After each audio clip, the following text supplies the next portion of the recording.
Chronique chasse et pêche avec FX. Et la bonne nouvelle, c'est que ça fond. Et on va pouvoir commencer la pêche bientôt, FX. Oui. Y a-tu, comme la préparation un peu lorsqu'on parle du chevreuil, y a-tu quelque chose à faire pour la pêche? En premier temps... Acheter des verres? Oui. T'es fort. Merci. On peut se procurer notre permis de pêche. Pour commencer. Ensuite, renouveler notre équipement, vérifier l'artillerie qu'on a dans notre coffre, les cuillères, les bas de ligne, nos mouches, les casse-lignes déjà prémontées, vérifier notre moulinet. En tout cas, je veux juste dire que tu as tellement raison parce que moi, c'est le permis de pêche que j'oublie tout le temps avant de partir et le coffre de pêche, quand je l'ouvre, je fais comme « Hi! » Oups! Fait que c'est des bons Ça, points c'est à la date, base. FX. Le fils, c'est une bonne durée de vie, généralement, ou faut-tu changer à chaque année? Ben, Ou, je fais une parenthèse. Là. OK, on va parler des fils à pêche. Exemple, au niveau des lancers légers, on peut soit y aller avec un fil monofilament qui est translucide, transparent. Le monofilament est fait à base de plastique. Ça va être très élastique, mais ça sèche. Ce que je recommande, si vous pêchez pas trop souvent, peut-être aux 2 ans, remplacez-le. Puis si vous pêchez à tous les ans, vous avez le monofilament, vous pêchez beaucoup, remplacez-le à chaque année. L'avantage du fil tressé, quelqu'un qui pêche énormément, il peut faire 1 ou 2 saisons avec son fil tressé s'il pêche beaucoup. Quelqu'un qui pêche pas énormément avec du fil tressé, tu peux faire 4-5 ans. Okay. Fait que l'avantage, souvent, exemple, une bobine de fil monofilament du 12 livres ou du 8 livres, peu importe, va se détailler, mettons, 10 $. Puis si tu mets 10 $ aux 2 ans, ça va te coûter 20 $. Tandis que là, tu peux mettre 3 ou 4 saisons avec une bobine à 30 $. Fait que Ton 12 livres devient du 5 livres, devient du 4 livres. Ben, c'est pas très résistant. Puis du monofilament, pour faire une légère parenthèse, comme on voit sur l'illustration, ça permet d'avoir une élasticité. Donc, ça permet d'avoir un bon ferrage quand tu as une action, une canne qui est beaucoup plus robuste. Mais par contre, ça va avoir une moins bonne sensibilité puis une moins bonne aussi performance, autant à pêche à la traîne qu'à la dandinette, exemple à la jig verticale ou au lancer. Tandis que ta ligne tressée va être plus sensible, elle a un plus fin diamètre. Exemple, si on compare un 6 livres tressé puis un 6 livres monofilament, le 6 livres monofilament va avoir un diamètre d'environ 0,20 mm. Comparativement à, exemple, un fil tressé, 6 livres vont être aux alentours de peut-être 0,09 mm. Ah oui, j'étais sûr que c'est l'inverse. Ouais. Fait qu'un fil tressé, grosso modo, pour la même grosseur, on va soit doubler ou même bien tripler en réduction de diamètre. Fait qu'on va être 3 fois plus petit. On va réduire notre diamètre. On va être plus sensible. Ça permet d'avoir moins de tirant d'eau, moins de tirant d'air. Donc, meilleur lancer. On lance plus loin, de manière plus précise. Puis dans l'eau, on est plus résistant. Merci de l'info. Toi, FX, là, est-ce que tu as une cuillère? Je n'ai pas le goût de te dire, mais tu sais, pour chaque type de pêche où tu changes constamment ton appareillage lorsque tu vas, mettons, sur un lac. Là. Bien, exemple en début de saison. Là, on attaque nos lacs cales. Là, ça va se passer dans la prochaine semaine, prochain jours, les lacs vont être calés. Là, on va rentrer ses ex, ses pourvoiries. Bref, l'endroit qu'on choisit, on ne sait pas trop par où commencer. On commence tout le temps, comme je disais, avec un ABC de la cuillère. On va y aller avec des petites cuillères, des moyennes, des grosses cuillères. Il y a plusieurs formes. Dans la prochaine chronique, on va peut-être plus parler des quincailleries. Je vais emmener mon coffre en studio et mes cannes. On va en parler plus en détail. Mais pour résumer, exemple, des cuillères en forme de feuilles de saule, qu'on appelle des lake clear. C'est des cuillères qui sont beaucoup plus larges. Ça va permettre, dans le fond, d'avoir une cuillère qui va avoir plus de tirant d'eau, qui va plus flotter. Il y a plus qui de va distance dans la canne. qui va moins plus, creuser au fond de l'eau. Donc, souvent, les clear en début de saison, je conseille d'utiliser ça parce que ça va permettre de pêcher en surface, autant à traîne et au lancer. Parce que là, le poisson a faim, donc il est plus en haut. Parce que le poisson, ce qu'il faut comprendre, c'est qu'il est très sensible à la température de l'eau pour la chasse, pour s'alimenter. La truite mouchetée, à partir de 48 Fahrenheit à 59, 60, 61 Fahrenheit, c'est sa température préférentielle, ce qu'on appelle la thermoclim. La thermoclim, on va la rechercher au printemps, surtout près des rivages, dans les entrées d'eau, ou aussi des plages de sable, les talus de roches de très faible profondeur, exemple de 3 à 9 pieds. Au printemps, là, exemple, quand les lacs cales, allez pas dans le 30 pieds d'eau.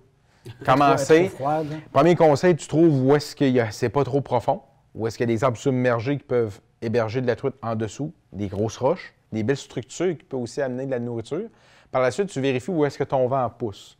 Si tu vois, exemple, que à ta tête du lac, tu as un tributaire, tu as de l'eau qui arrive dans le lac, tu vois que le vent pousse envers cette direction, va pêcher dans ce secteur parce que les sédiments du lac s'en vont envers le tributaire.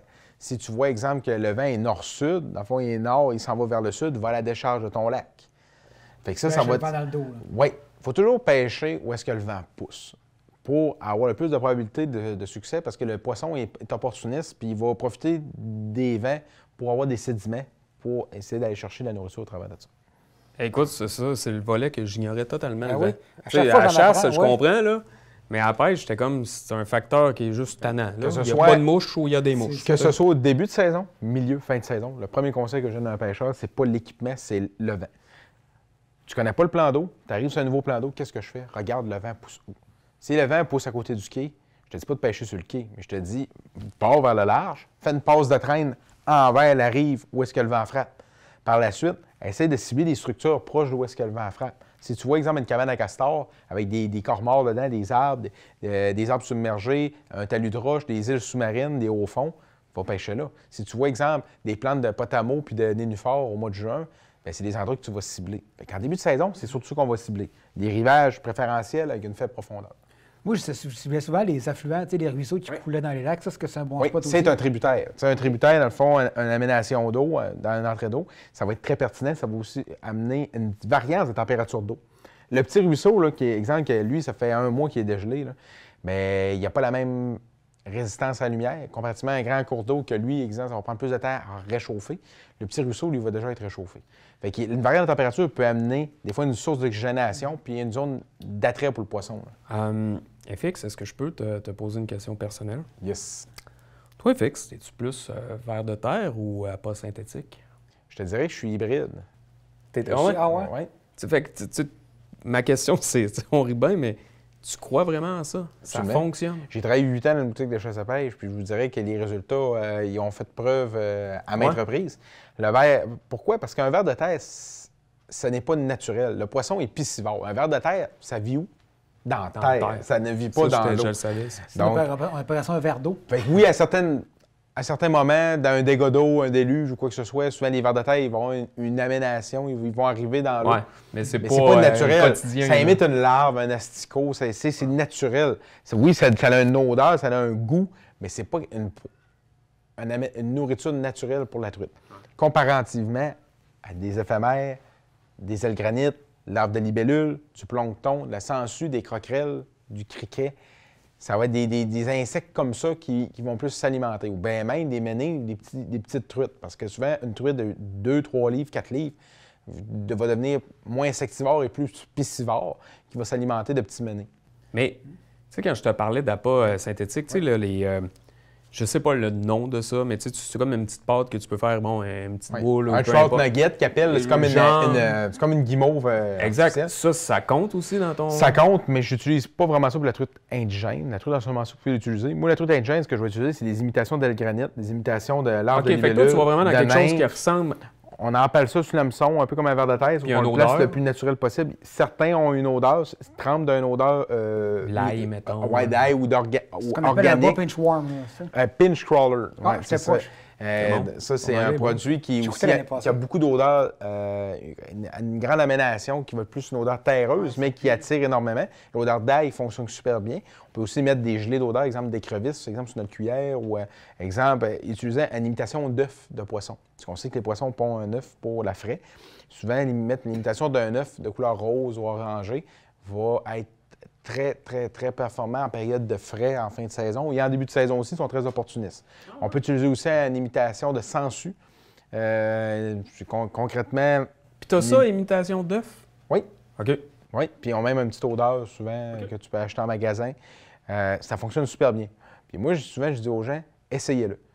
C'est pas à cause du ver de terre que vous allez faire une grosse pêche. C'est plus à cause de la température préférentielle de l'eau, la pression barométrique, la couleur de la cuillère ou l'attractant, la bonne structure d'eau, la bonne colonne d'eau. Si elle est à la bonne structure, que tu aies un leurre artificiel ou un leurre naturel, tu vas prendre autant de poissons. Et le vent. Et le vent, mais c'est bien moins de trouble aussi. Oui, puis, tu sais, exemple, tu pars en randonnée. Mettons, tu t'en vas une pêche en randonnée pédestre, tu as 15 minutes de marche, tu te rends dans ton lac. En pourvoirie, ça arrive souvent. Le ver de terre, en début de saison, c'est parfait, il fait froid. Mais quand il fait 30 degrés, tu t'amènes de la glacière à poisson, tu mets ta boîte de verre. Si tu ne pêches pas à mouche, puis il faut que tu pêches au lancer léger, il y a plusieurs alternatives. Tu peux prendre un petit poisson nageur, tu peux prendre une cuillère tournante, une cuillère ondulante combinée à un leurre artificiel avec un bois de ligne. Tu sais, il y a plusieurs techniques, il y a plusieurs technicalités pour mener à une pêche réussie. On n'est pas obligé de passer par le vin naturel. C'est révolu de dire qu'il faut pêcher 100 avec un verre naturel, un verre de terre pour faire une pêche. De nos jours, les gens, oui, on a une culture conservatrice au niveau de la pêche. C'est des mœurs, c'est des coutumes, mais il faut être appelé à essayer le changement. Puis tu peux le réutiliser en plus. Oui, puis c'est biodégradable. C'est pas dangereux pour l'écologie. Écoute, on revient au début de saison. Quelqu'un se présente. L'ABC de base, c'est quoi? Ça prend une cuillère, des verres? Premièrement, comme j'ai dit, la prospection, structure d'eau, pêcher dans 3 à 9 pieds d'eau. Après ça, des leurres pas pesants, donc que ce soit des petites cuillères tournantes, des petits poissons nageurs, des cuillères de 2 pouces à 3 pouces, exemple des Toronto Wobblers. Sinon, on peut utiliser la ligue clé en forme de feuille de saule. Bas de ligne, un bas de ligne avec un émerillon à billes. On met un émerillon à billes, un swivel, en bon français, en haut et en bas de la cuillère. Derrière, on met un hameçon français, un hameçon président, entre 18 et 24 pouces, avec un hameçon de grosseur 4 à 8. On met soit le verre de terre ou la peau artificielle. Puis je conseille de commencer toujours au lancer. Quand vous allez arriver, exemple, en début de saison, si vous voyez qu'il y a des belles structures, faites 4-5 lancers dans la structure. Vous pouvez essayer d'autres leurres. Par la suite, on fait une belle pause de traîne. Fait que, ça serait ça mes techniques. Là. Puis moi, j'ai toujours mis en haut, avant ma cuillère, le swivel, je mettais une mouche avec un verre dessus. Est-ce que tu le conseilles, ça? C'est là où je m'en allais. C'est une technique qui est reliée. Oui, la mouche est très pertinente à utiliser. Ça, c'était triché, moi. La mouche est très pertinente à utiliser plus l'eau se réchauffe. Okay. Pas en début de saison nécessairement, mais quand début juin arrive, l'eau se réchauffe un petit peu. Là, on tombe dans le 53, 54, 55, 56 Fahrenheit. Le poisson est dans sa température préférentielle, autant en surface qu'en profondeur intermédiaire. Fait que là, tu vas chercher toutes les strates. Fait que là, de 0 à 15 pieds, le poisson est réceptif. Bien là, les éclosions de nymphes arrivent, les éphémères. Fait que là, les mouches, ils vont en avoir dans les habitudes alimentaires du poisson au quotidien. Fait que si tu mets une mouche plus haut, la cuillère, le poisson le voit de loin, pense que c'est un prédateur qui court après une proie. Là, il voit la mouche, puis il voit un autre attractant en arrière. Souvent, il ne ira même pas au verre de terre, il va aller à la mouche directement. Ça amène beaucoup de provocation, puis ça amène un stratagème beaucoup plus réaliste. Okay. La mouche, du début juin à la fin de la saison, super bon. Au printemps, je ne dis pas que c'est pas bon, je dis juste que ça va être peut-être un petit peu moins provocateur en début de saison. Est-ce que tu mets un verre sur ta mouche? Quand la pêche la pêche est difficile, je vais en mettre un juste pour l'odeur. OK. Mais sinon, j'en mets pas parce que ça nuit à l'action de la cuillère, de la mouche. Parce que tu caches la mouche avec le verre. Ton odeur. Je mets juste un petit morceau peut-être d'un quart de pouce. Okay. Un autre petit truc que je vais donner. Il est à l'aise, là. On l'a réveillé. Exemple, tu prends un pinch crawler, là, les pots de verre artificiel, ceux-là qui sentent l'ail. Vous coupez un morceau, l'équivalent juste d'une petite guimauve, peut-être d'un 8e de pouce. Vous le mettez au bord de l'ardillon de la mouche. Juste quand il y a une petite odeur d'ail qui se diffuse autour de la mouche, ça donne du résultat. Dernière question pour toi, mon cher. Quand est-ce que tu nous amènes pêcher? Oui, ça fait 4 saisons. On attend encore. En juin, il faut planifier ça. Hey, François-Xavier Thibault, merci beaucoup. Encore une fois, fort pertinent, fort intéressant. Ça fait plaisir. Puis, bonne pêche tout le monde.